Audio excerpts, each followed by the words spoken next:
Pensem comigo. Alemanha, logo depois da Primeira Guerra Mundial. Um mundo em completo caos. E bem no meio disso tudo, nasce uma escola com uma proposta, assim, super ousada.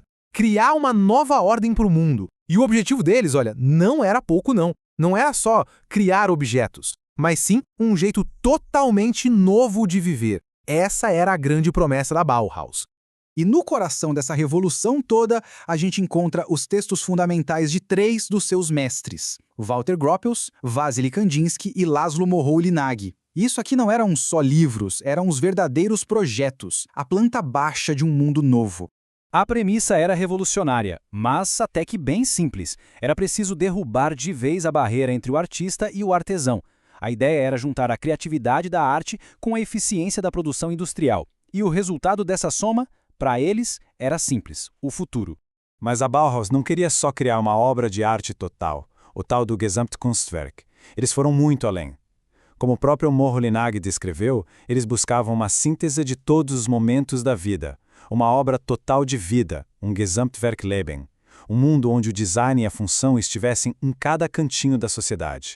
E vamos começar com o fundador, Walter Gropius. O livro dele, Arquitetura Internacional, foi literalmente a fundação. Foi ali que ele estabeleceu os princípios para um estilo de arquitetura que fosse unificado, global e a cara da era moderna. A ambição do Gropius era gigantesca. Olha só o que ele escreveu. O desejo de desenvolver uma imagem unificada do mundo exige elevar valores à validade objetiva. Ele não estava falando só de prédios, percebem? Ele estava projetando uma nova consciência global que fosse objetiva e compartilhada por todos.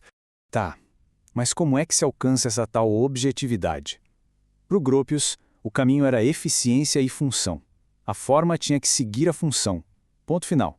Era usar materiais de um jeito inteligente e abraçar a simplicidade, a repetição. Era, no fundo, a racionalização total do espaço, sem nenhum enfeite ou ornamento que não tivesse um propósito muito claro. Então, se Gropius estava organizando o mundo exterior, o espaço, Wassily Kandinsky fez o caminho inverso. Ele olhou para dentro, para a própria linguagem da arte. E a missão dele era, assim, monumental. Criar uma ciência da arte, desmontando ela em pedacinhos até seus elementos mais básicos para ver se encontrava uma gramática visual que fosse universal. E por onde se começa a construir uma linguagem? Pela menor unidade possível, né? Para o Kandinsky, essa unidade era o ponto. Ele chamou o ponto de o elemento primordial da pintura. É a afirmação mais curta e parada que existe, o comecinho de toda e qualquer forma. Parece simples, né? Um único ponto. Mas e se esse ponto começasse a se mover? O que acontece? Aí surge a linha. Kandinsky definiu ela como o rastro do ponto em movimento. É aqui que a mágica acontece. É o pulo do que é estático para o que é dinâmico. E só com esses dois elementos, o ponto e a linha, já dava para construir uma gramática visual inteira, super complexa, capaz de expressar emoções e ideias de um jeito puramente abstrato. E isso nos leva direto ao nosso terceiro pilar, o pilar da lente. Laszlo Moholy-Nagy.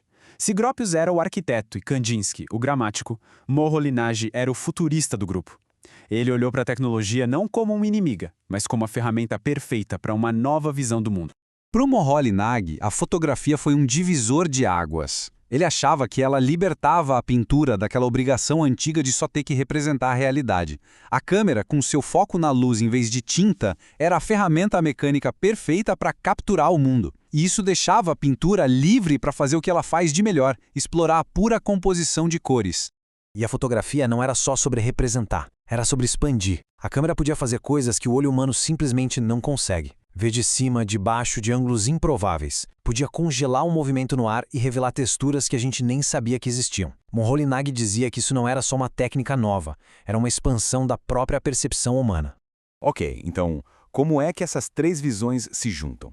Porque, à primeira vista, parecem coisas bem diferentes, né? Uma teoria sobre espaço, outra sobre forma, uma terceira sobre percepção.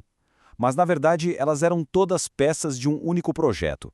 A ideia de racionalizar todo o nosso ambiente visual. É só a gente olhar o quadro geral.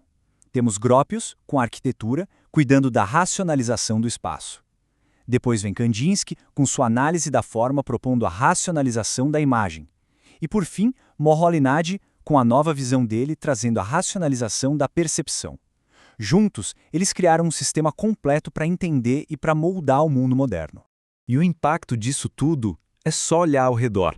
Está em toda a parte, desde a arquitetura dos nossos prédios até a fonte que a gente usa no celular, dos móveis nas nossas casas ao design dos aplicativos. O DNA da Bauhaus, essa busca por clareza, função e forma, faz parte do nosso mundo visual até hoje.